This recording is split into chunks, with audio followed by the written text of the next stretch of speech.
Salam berjumpa kembali di channel YouTube saya. Kita masih di channel yang sama. Selamat datang bagi pendatang baru atau sahabat saya yang baru datang. Salam berjumpa di channel YouTube saya. Jangan lupa untuk subscribe. Mudah-mudahan kisah hidup yang saya sampaikan dalam video kali ini bermanfaat bagi Anda dan bermanfaat bagi kita semua, dan bisa dijadikan menjadi pengalaman hidup. Nah, dalam video kali ini adalah saya akan menceritakan beberapa pengalaman hidup saya ketika saya bekerja di sebuah hotel di Kota Medan, tepatnya itu di Belawan. Nah, sebelum saya diterima bekerja di Belawan ini berawal dari saya bertemu dengan seorang kakek-kakek. Saya orang Batak, dan kakek itu adalah orang Batak Karo, marga Ginting. Pertemuan kami itu tepatnya di Pasar Pajak Pagi, di Pasar 5 Padang Bulan. Di sana kami bertemu dengan perbincangan pertama kali. Saya disuruh untuk menggeserkan motor atau kereta, kalau di Medan dibilang kereta, yang bukan milik saya. Kayaknya saya pemilik motor itu, padahal bukan. Saya ke sana awalnya untuk mencari sebuah pekerjaan. Oke, saya geser karena bapak itu bekerja di sana, atau kakek itu bekerja di sana sebagai tukang parkir dan juga untuk menjaga kamar mandi di Pasar Pagi, Pasar 5 Padang Bulan. Oke, saya ditawari bapak itu ke pekerjaan. Itu yang pertama, kerja di restoran Chinese katanya. Kemudian yang kedua itu saya ditawari kerja di hotel. Saya lebih memilih untuk bekerja di hotel karena saya tidak memiliki keahlian untuk bagian masak-masak di restoran, dan bagian pelayanan pun saya rasa saya kurang gitu. Jadi saya untuk memilih bekerja di hotel. Kemudian saya diantarkan bapak ini ke hotel yang saya bilang tadi, yaitu bertempat di Belawan. Saya dijumpakan sama pemiliknya dan akhirnya saya diterima bekerja di sana. Nah, saya bekerja di sana kurang lebih 8 bulan. Nah, berikut kisah-kisah yang saya alami selama 8 bulan bekerja di sebuah hotel. Yang pertama, saya pernah mendapatkan uang 8 juta dari hotel itu. Dari mana? Saya mendapatkan sebuah tas. Ketepatan waktu itu tamu kita datang orang luar. Saya tahu dia orang luar. Kemudian karena tidak sesuai fasilitas yang dia inginkan dengan fasilitas yang kita sediakan, orang luar ini atau tamu kita ini keluar secara sendirinya tanpa ada pemberitahuan sama kita petugas atau karyawan di hotel.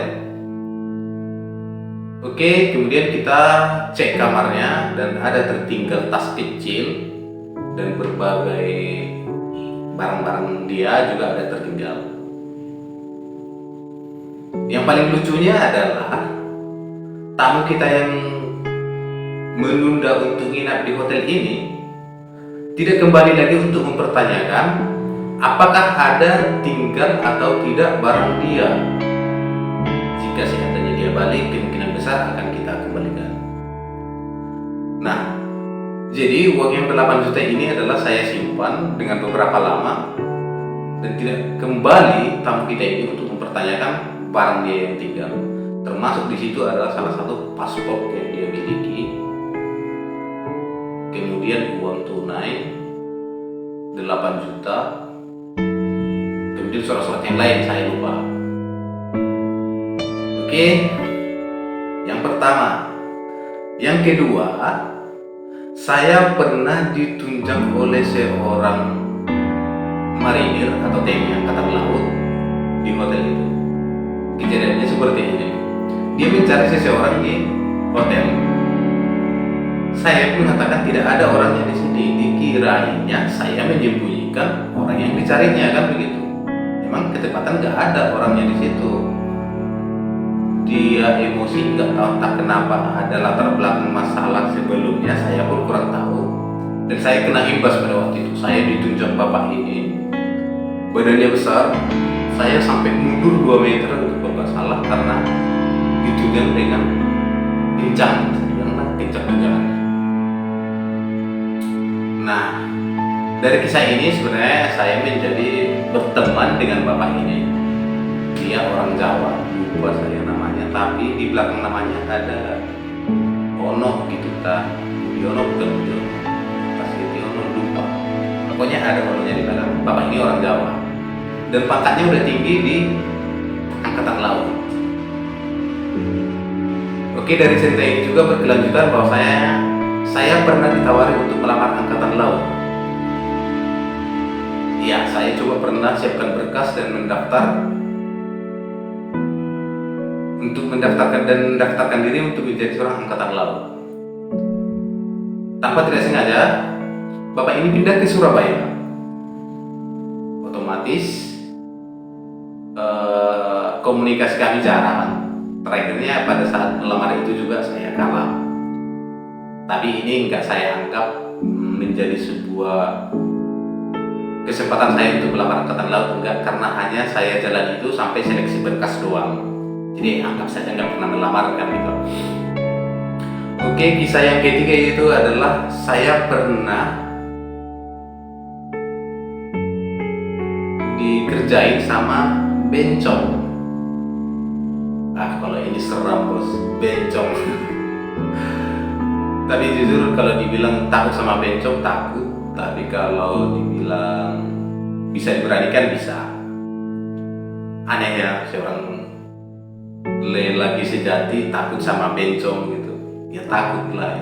Jadi waktu itu posisinya adalah saya membersihkan kamar. Saya tidak tahu bahwasanya dia memiliki niat yang enggak tentang saya kan gitu. Saya bersihkan kamar hotel, kemudian saya didorongkan ke dalam dan pintu kamar dikunci. Maaf ini ya, sebenarnya ini nggak ada terjadi yang berbau dengan pelencengan, nggak ada. Karena saya pada waktu itu langsung emosi dan dia terakhirnya ketakutan. Nah, setelah kejadian ini juga sebenarnya saya menjadi berteman sama bencong ini. Nah, jadi saya hampir pernah dikerjai sama bencong itu, kerja di hotel gitu.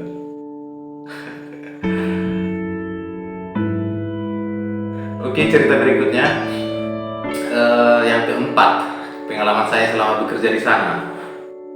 Jujur saja sangat banyak pengalaman atau kisah hidup yang saya alami semasa bekerja di hotel ini. Yang keempat, saya pernah pakai barang haram di sana. Barang haram yang lebih tinggi dosisnya lah gitu. Nah, jadi ketepatan waktu itu kami berdua, saya hanya coba dan pengen tahu aja. Dan hanya sekali itu saya pakai kayak gituan. Hanya karena penasaran gimana sih dan pengen tahu aja gitu. Jadi saya pakai barang haram ini.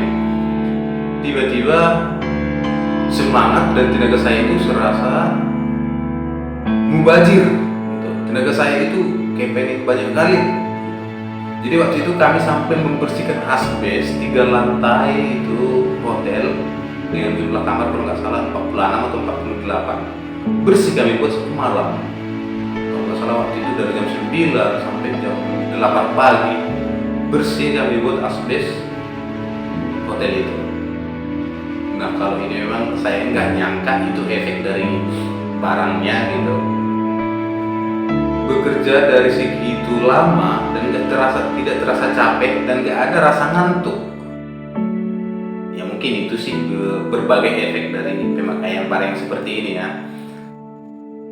Nah, jadi yang saya sampaikan di sini adalah saya pernah coba barang haram seperti itu. Oke, kisah yang berikutnya itu adalah saya pernah bertemu dengan seorang Pomal, polisi militer Angkatan Laut. Saya dikasih pistol sama uang 43 juta kalau nggak salah waktu itu. Nah, jadi ceritanya begini. Saya duduk di meja kasir, dia datang tiba-tiba dan pesan kamar. mungkin dia bapak itu udah kondisi ada mabuk sikit atau kecapean, nggak tahu mabuk atau kecapean, saya kurang tahu. Jadi dilepaskannya tas pinggang atau tas selempang waktu itu, tas pinggang.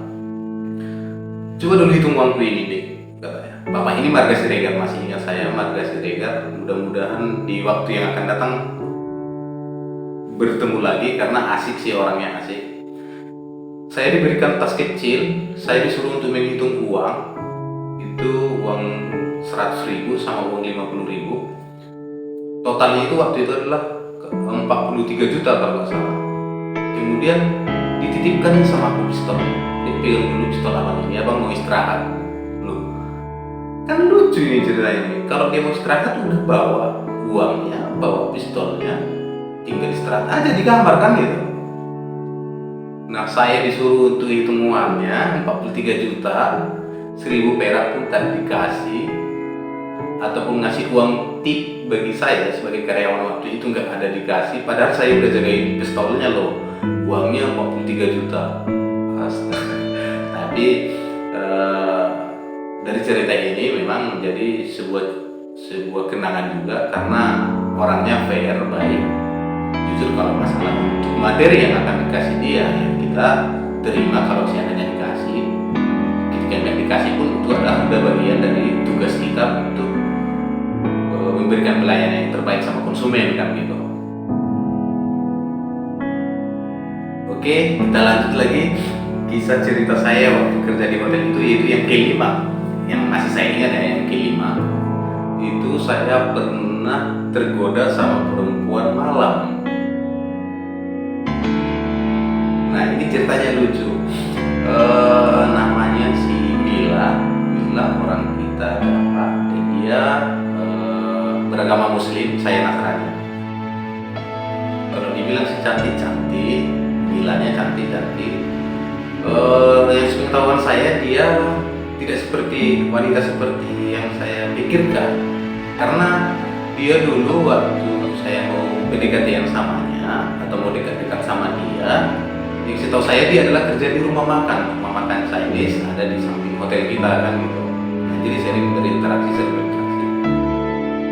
Kalau bisa dibilang pacaran lah, karena apa? Dekat gitu. Tapi kalau untuk istilah nembak untuk jadi seorang pacar, dia enggak kutembak untuk jadi seorang pacar, enggak. Nah, lama-kelamaan saya ketahui kepribadian dia, ternyata dia adalah perempuan malam. ini sungguh mengejutkan bagi saya, ternyata dia perempuan malam begitu. Kenapa saya tahu demikian?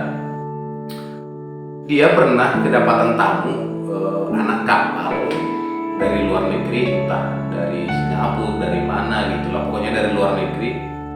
Dan dia mesan kamar itu di hotel tempat saya bekerja. Ya curiga dong.